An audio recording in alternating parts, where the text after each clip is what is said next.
Halo Mel. Halo Dewi. Nah, gimana nih keseharian kamu akhir-akhir ini? Oke, kalau keseharian aku tuh sekarang buat video, karena kan sekarang tuh jadi content creator. Terus yang pertama juga megang bisnis kayak gitu. Hmm, Kalau kamu nih gimana? kalau aku akhir-akhir ini tuh kuliah aja sih sama ngerjain tugas, terus organisasi juga. Mantap. Nah, tadi kan kamu bilang kamu megang bisnis juga nih. Nah, Iya. boleh diceritain gak sih gimana bisnis kamu? Gitu. Oke, kalau bisnis aku tuh udah siapinnya kayak sekitar dari 2022 mungkin ya. Keren Disiapin, terus tuh jadi apa logonya mau gimana, namanya mau apa, nama sih yang paling penting. Terus produknya tuh mau lebih ke arah mana. Nah, terus baru mulai ke realisasinya tuh di tahun ini. Baru mulai kayak proses dari pembuatan produknya apa dan di realisasinya dibuatnya produk kayak gitu. Oh, gitu.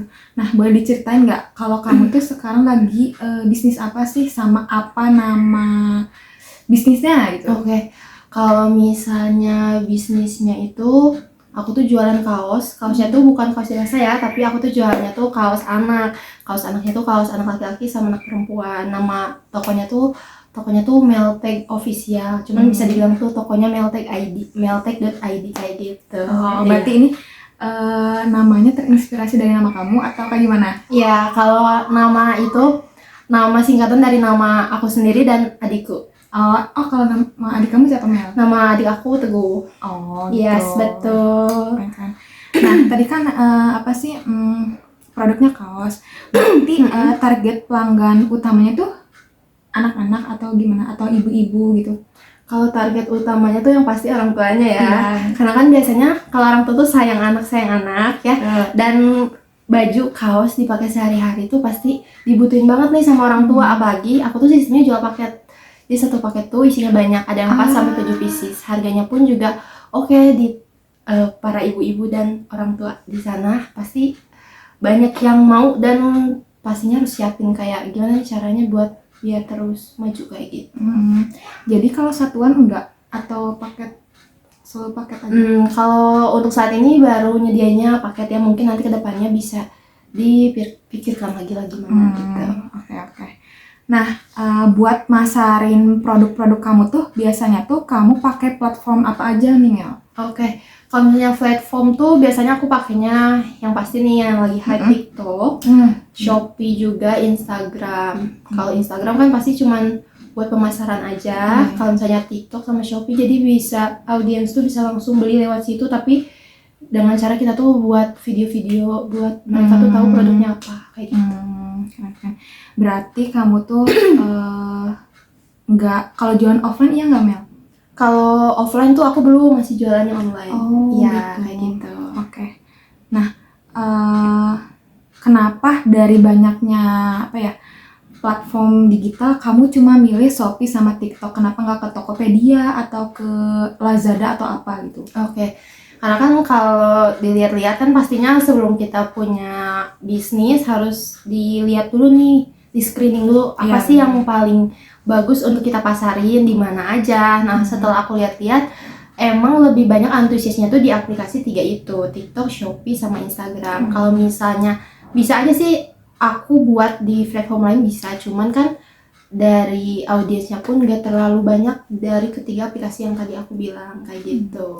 Betul sih, aku juga setuju sih kalau ngeliat kayak apalagi sekarang kan zamannya Gen Z ya. Yes, Jadi betul. kayak banyak banget apa ya video affiliate yang di TikTok, di Shopee kayak gitu. Emang kayak aku juga ngerasanya sebagai apa ya, anak muda tuh kayak itu lebih mudah gitu loh dibandingkan yang lain gitu, dibandingkan platform yang lain. Yes, betul, gitu. setuju Dewi.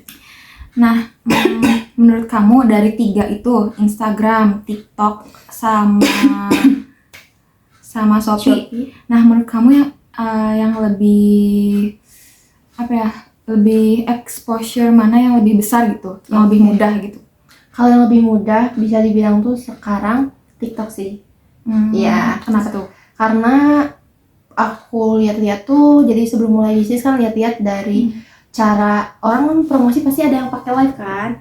Terus tuh ada yang bisa sampai malam, dan kelihatannya tuh dari aplikasi ini tuh lebih banyak apa ya, yang mantau, terus juga yang pastinya tuh ngelihat-lihat produk kita, ngecek toko kita, dan kita juga bisa tahu nih audiens tuh ngeceknya dalam sehari berapa kali, ramenya di jam berapa. Oh, ada datanya gitu ya? Ada datanya. Oh, gitu. Tapi kalau misalkan fitur-fiturnya gimana Mel? Kalau misalkan di TikTok gitu? Kalau fitur-fiturnya paling kitanya yang pertama tuh harus paham aplikasi sih. Jadi jangan cuman hanya kita tahu aplikasinya tapi nggak tahu cara pakainya. Terus harus tahu juga gimana cara masukin produknya, namanya mau gimana, foto-fotonya. Terus dari harga itu yang penting. Kenapa tuh? Ya karena kalau misalnya salah ngasih harga, ya gimana caranya kita mau berkembang kayak gitu. Iya. Gitu. Ya. Berarti sejauh ini menurut kamu platform yang paling efektif untuk meningkatkan penjualan itu TikTok ya? Benar TikTok, apa, Kak? betul, setuju dari TikTok. Oke. Kalau misalkan nih di Shopee, kamu fitur apa aja sih yang biasanya kamu gunakan? Kayak misalkan voucher toko atau gratis ongkir atau apa gitu? Oke.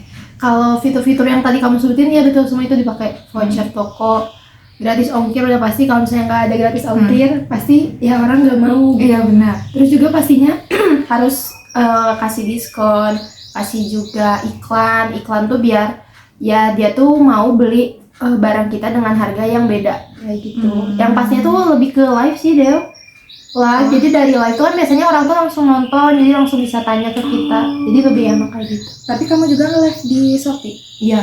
Jadi live Shopee iya, TikTok iya. Iya kayak gitu. Iya. Sedangkan kalau Instagram tuh khusus buat mempromosikan aja. Promosiin aja dari produknya gimana. Tapi kalau misalkan mau beli mah lewat TikTok sama Shopee. Iya.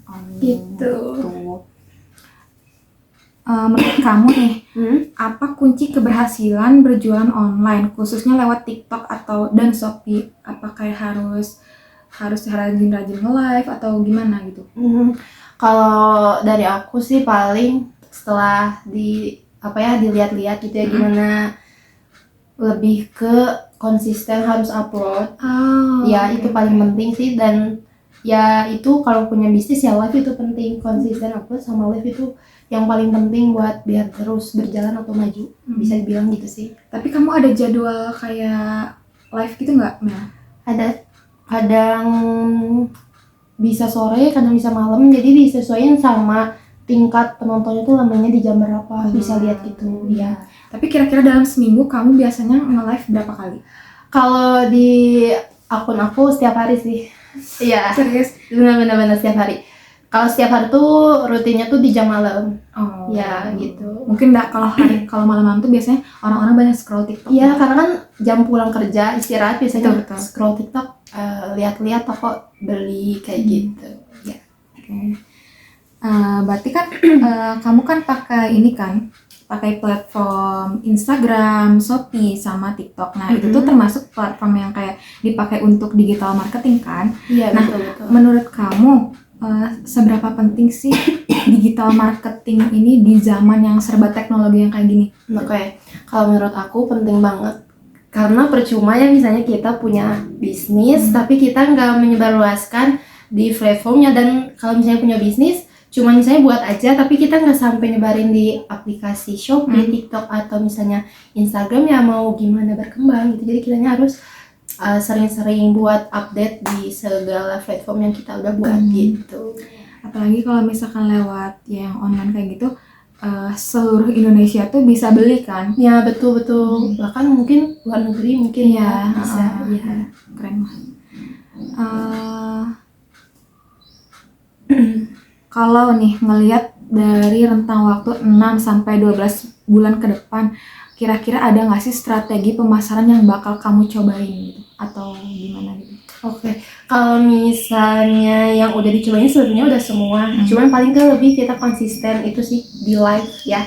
Karena live itu paling penting, pemasaran paling utama. Karena kan bisnisnya bisnis online. Kalau misalnya offline kan kita harus datang ke tempat. Tapi kalau bisnis offline kita siapin kamera sambil siapin barang juga, dan ya infoin tentang barangnya kayak gimana kayak gitu. Berarti konsistensi gitu ya? Konsistensi ya, betul. Terus strategi apa yang paling ampuh untuk meningkatkan penjualan sejauh ini menurut kamu gitu? Oke, strategi yang pertama jangan sampai kayak kita udah punya bisnis, udah dibuat, udah disiapin, tapi sama sekali nggak upload. Buat apa? Jadi biar audiens terus para followers juga tahu kalau kita tuh emang aktif di sosial media. Jadi mereka pun bakal terus pantau, dan juga bukan cuma pantau, bisa juga untuk beli di toko yang udah kita siapkan. Kan pasti juga kita siapin nih toko apa aja yang kita gunain untuk ngejual produknya gitu. Ini berarti kamu packingnya sendiri kah atau gimana? Oke, kalau buat sekarang aku masih sendiri, cuman kalau misalnya nanti perlu tim ya pasti nanti disiapin timnya gitu. Ya, doain aja ya. Amin ya Allah, semoga selalu Amin. lancar dan segera besar. Amin, kamu juga lancar kuliahnya. Amin. Terus kan biasanya tuh kalau misalkan buat masarin produk itu kan pakai influencer nih. Menurut kamu penting gak sih peran influencer ini? Penting banget. Cuman kan kalau misalnya aku bisa dibilang masih awal nih. Jadi kalau misalnya mau nge-hire influencer, ya pasti harus siapin dana yang lebih gede. Iya, benar. Ya, jadi masih menyiapkan itu, dan kalau misalnya harus pakai influencer ya itu penting biar brand awareness-nya tuh kita lebih tinggi, lebih jangkauan lebih banyak gitu. Biar produk kita juga dikenal gitu kan. Kayak gitu, ya. Apa ya? Nah, sejauh ini kamu pakai strategi digital marketing tadi, ada nggak sih tantangan apa yang kamu hadapi gitu? Oke, kalau tantangan sih pastinya pesaing ya, karena kan yang jual kaos, apalagi kaos anak tuh banyak. Terus gimana caranya biar brand kita tuh tetap bisa dikenal, dipercaya sama customer gitu. Jadi jangan cuman punya brand tapi kita nggak sampai melihat detail. Terus itu juga penting nih, kalau misalnya punya toko tuh ada yang chat tuh harus dibalas, jangan sampai enggak gitu. Itu sih poin pentingnya. Oke. Tadi kan udah sebutin kalau misalkan tantangan yang paling kelihatan mungkin ya, sekarang tuh pesaingnya pasti banyak. Betul. Nah, kira-kira ada nggak sih hal yang kamu lakuin buat ngehadapin si pesaing itu gitu, biar bisnis kamu tuh tetap jalan gitu? Oke. Yang harus dihadapi yang tentunya jangan pantang menyerah. Kan kita udah mulai ya. Niatnya benar harus sungguh-sungguh. Ya terus jalanin aja, karena kan setiap bisnis juga nggak mungkin bisa langsung tinggi gitu. Tapi kan kita berproses dulu, dan nanti juga pasti ada hasilnya. Jadi jangan sampai baru mulai udah langsung selesai aja. Nah, terus jangan lupa kalau misalnya udah ada bisnisnya, jangan cuma didiemin aja, udah ada akunnya didiemin aja tapi nggak dijalaninnya. Buat apa? Udah mikir ide, udah mikir mau apapun ya. Jadi tetap harus terus dijalani sampai ya hasil yang dimau itu sampai gitu. Berarti emang kalau misalkan berbisnis itu jangan nyari yang instan, pasti semuanya ada ada prosesnya. Iya, ada proses, nggak ada yang instan gitu. Kita aja kuliah dulu harus lewatin 8 semester kan. Betul. Iya. Oke, mungkin buat wawancara kali ini udah semua ya pertanyaannya. Betul. Nah, buat teman-teman yang mau mulai berbisnis, yang penting jangan takut menyerah. Betul. Dan di segala proses itu gak ada yang instan, teman-teman. Betul. Jadi harus berani memulai. Betul. Niatnya juga harus tinggi. Betul. Terus apa lagi sih? Tentunya jangan mau stuck di situ aja gitu. Harus berprogres lah gitu. Oke, terima kasih Amel. Semoga ilmunya bermanfaat. Nah, buat teman-teman mungkin yang mau berbisnis, mungkin kayak ini tuh, apalagi di zaman yang sekarang gitu, serba teknologi gitu. Jangan ragu, jangan takut buat pakai segala teknologi yang ada, mau itu mulai dari platform digital atau apapun itu gitu. Tuh, pokoknya jangan takut untuk mencoba. Walaupun misalnya kalian lagi pendidikan nih tapi udah kepikiran mau ngelakuin sesuatu hal, atau misalnya kuliah sambil kerja pun bisa. Jadi terus dijalanin aja, pasti nanti ada hasilnya. Oke. Terakhir nih, menurut kamu berarti digital marketing ini penting banget gak sih, Mel? Penting banget. Karena kalau misalnya kita gak pakai teknik digital marketing, ya kita nggak bisa dapetin apa yang kita mau. Dari misalnya kita kan ngeposting, terus juga dari postingan kita tuh bisa masukin link produknya. Nah, dari situ juga para penonton juga bisa tahu. Terus juga live juga penting. Kalau misalnya nggak live ya gimana caranya orang tahu. Jadi digital marketing itu penting banget, guys. Oke. Dadah. Terima kasih Dewi. Terima kasih Amel. Bye.